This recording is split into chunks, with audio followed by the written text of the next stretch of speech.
और ये जो प्रश्न है इसका उत्तर मैं कोई एक अपनी जिसको कहा जाए कोई मेरी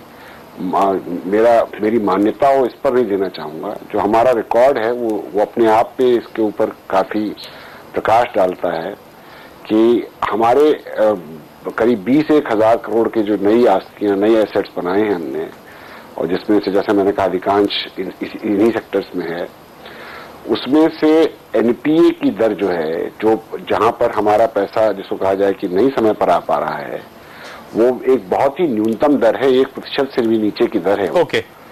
तो ये जिसको कहा जाए कि हाथ कंगन को आरसी किया। हम इस क्षेत्र को समझते हैं, हमने 40 साल या 65 साल अपना समय लगाया है। तो हम ये मानते हैं कि ये जोखिम हम मैनेज कर पाएंगे। चलिए एक और कंसर्न उठाता हूं फिर मैं। आपने स्पेसिफिकली कहा था कि एक समय ऐसा था कि जब आपके एसेट क्वालिटी बहुत डिटेरियोरेट होती हुई नजर आई थी, एक खराब पैच आया था, उस टाइम पे आप स्ट्रैटेजिक इन्वेस्टर को ढूंढने रहे थे रिवाइवल के लिए। अब स्थिति का पूरी तरह से उभर चुकी है और आपको स्ट्रैटेजिक निवेशक की जरूरत नहीं है। क्या वो प्लान शेल्फ कर दिया गया है, ड्रॉप कर दिया गया है? आईएफसीआई से बहुत से लोग जुड़े हुए हैं, 10 लाख शेयर होल्डर हैं आईएफसीआई के, कमोबेश बैंक्स और फाइनेंशियल इंस्टीट्यूशन का हमको सहारा मिलता रहा है। इसमें उनकी भी सोच थी और 2007 में ये माना गया कि जो हमारी एसेट बुक है वो किसी काबिल नहीं है, ये कंपनी रिवाइव नहीं हो सकती, लिहाजा किसी स्ट्रेटेजिक इन्वेस्टर को बुलाया जाए जो कि इसमें पूंजी लगाए और जिससे कि जो बैंकों और फाइनेंशियल इंस्टीट्यूशंस ने हमारे यहाँ पैसा लगाया है वो वापस हो सके। ये बात अगर इसको अंकों में समझना चाहें तो उस समय हमारी कैपिटल एडिक्वेसी -300% से नीचे थी। ओके। और नेटवर्थ, जो हमारी नेटवर्थ है वो भी नेगेटिव थी, लगभग 4,772 करोड़ का हमें जो है एक्यूमुलेटेड लॉसेस थे हमारे। तो ये उस काल की बात है। उसके बाद से आज नेटवर्क जो है, जैसा आपने देखा ही होगा, 4,500 करोड़ के आसपास पहुंची हुई है।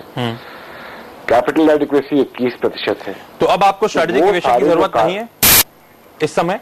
उस हिसाब से हम माने तो स्ट्रेटेजिक इन्वेस्टर की आवश्यकता कंपनी को किसी के पैसे वापस करने के लिए, अपना कारोबार चलाने के लिए आवश्यकता नहीं है। ओके। राय साहब, एक और कंसर्न, मैं आपकी शेयरहोल्डिंग पैटर्न पर नजर डाल रहा था और पिछले कल से लगातार एफआईआई की होल्डिंग इस कंपनी में गिरती हुई नजर आ रही है। हालांकि मैनेजमेंट का उससे कोई लेना देना नहीं होना चाहिए। दिसंबर 2010 में अगर आंकड़े पेश करूं, 24% एफआईआई की होल्डिंग थी इस कंपनी में, जो दिसंबर 2011 यानी कि लगभग 1 साल और पिछले क्वार्टर की मैं स्पेसिफिकली बात कर रहा हूं, 8.5% तक पहुंचती हुई नजर आ रही है। क्या आप कंसर्न है इन सिग्नल्स को लेकर या आप कम्युनिकेट कर रहे हैं एफआईआई से? इस प्रश्न को जिस प्रकार से मैं इसका उत्तर दे सकता हूं वो ये होगा कि एनबीएफसी एक जोखिम भरा बिजनेस है। दूसरी चीज ये है कि आईएफसीआई की खुद की, जिसको कहा जाए, कई प्रकार की इसके बारे में समाचार आते रहते हैं और उसमें से जो हमारी जिसको कहा जाए कि हमारी समझ है, अनेकानेक जो कि प्रकार की चीजें होती हैं वो इन्वेस्टर सेंटिमेंट को प्रभावित कर सकती हैं। वो ये लोग दूर रहते हैं, ये लोग कंपनी को उतनी पास और करीब से नहीं जानते। ये नहीं समझ पा रहे होंगे कि हमने कितनी दूरी तय की है और कितनी तेजी से तय की है। Point taken. और आज हमारी स्थिति कितनी सुदृढ़ है, ये शायद उनके पास ना आ पाता, इसकी जानकारी ना हो। चलिए राय साहब, वक्त हो चल रहा है एक छोटे से, बिल्कुल सही, वक्त हो चल रहा है एक छोटे से ब्रेक का, लेकिन ब्रेक के बाद फोकस करेंगे कंपनी की सब्सिडरीज पर और कंपनी के फाइनेंशियल आउटलुक पर। अतुल कुमार राय हमारे साथ बने हुए हैं।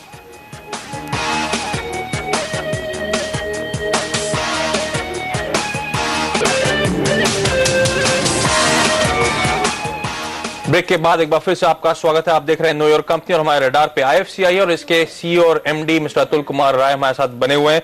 राय साहब, अगला सवाल मैं स्पेशली लेना चाहूंगा जो आपने कल बाजार बंद होने के बाद अपने तिमाही नतीजे घोषित करे। कंपनी की आय हालांकि इस दौरान साल दर साल 18% बढ़ती हुई नजर आई है, लेकिन मुनाफे में 6% की कमजोरी है। दो पार्ट में ये सवाल होगा, एक तो मुनाफे में एक प्रेशर क्यों देखने को मिल रहा है, दूसरा आमतौर पर आपकी क्वार्टरली प्रॉफिटेबिलिटी जो है काफी इरेटिक है, यानी कि काफी ज्यादा अप मूव्स और डाउन मूव्स देखने को मिलते हैं। क्या मैनेजमेंट कोई कोशिश कर रहा है इसे स्मूदन आउट करने के लिए? मैं आपके पहली बात तो आपने बिल्कुल अक्षरशः सत्य कही, मुनाफे में कमी हुई है, लेकिन दूसरी बात से मैं पूरी तरह से सहमत नहीं हो पा रहा हूं, क्योंकि अगर आप पिछले 4 वर्षों में देखें, 5 वर्षों में, मैं क्वार्टरली प्रॉफिट्स की बात कर रहा था सर। जी, क्वार्टरली प्रॉफिट्स पे आ रहा हूं मैं, तो हमारे साल दर साल मुनाफा लगभग इसी स्तर पर रहा है और क्वार्टरली प्रॉफिट्स में थोड़ी कमी आई है पिछले साल के मुताबिक, क्योंकि कुछ एक जो कि इस वक्त जिसको कहा जाए कि बहुत ज्यादा ध्यान बरतते हुए हमने थोड़ी प्रोविजनिंग ज्यादा की है, क्योंकि हमें ऐसा नहीं लग रहा है कि जो आर्थिक माहौल है उसमें कई सारे इन्वेस्टमेंट्स की जो वैल्यू है उसको हमें उस स्तर पर रखनी चाहिए जिस स्तर पर वो एक्वायर हुई थी या जिस स्तर पर अभी तक दर्शाती जाती रही है। तो थोड़ी सी प्रोविजनिंग ज्यादा की है हमने, और थोड़ा जैसा मैंने कहा कि इन्वेस्टमेंट इनकम कम हुई है पिछले वर्ष के मुताबिक। सर, हमने अब तक आपके कोर बिजनेस के बारे में बात करी थी, लेकिन आपके पास 5 सब्सिडियरी कंपनीज भी हैं जिनमें जो आपका बिजनेस रिस्ट्रक्चरिंग का प्रोसेस था उसमें मैनेजमेंट ने डिसाइड करा था कि इस पे ज्यादा फोकस करते हुए नजर आएंगे ताकि प्रॉफिटेबिलिटी इनकी इंप्रूव हो। फिलहाल क्या हालात इन सब्सिडियरीज के, क्या ये सारी की सारी 5 सब्सिडियरीज प्रॉफिटेबल हैं? जी, बहुत अच्छा उन्होंने अपना प्रदर्शन किया है सभी ने। सब EBITDA लेवल पे पॉजिटिव है सर?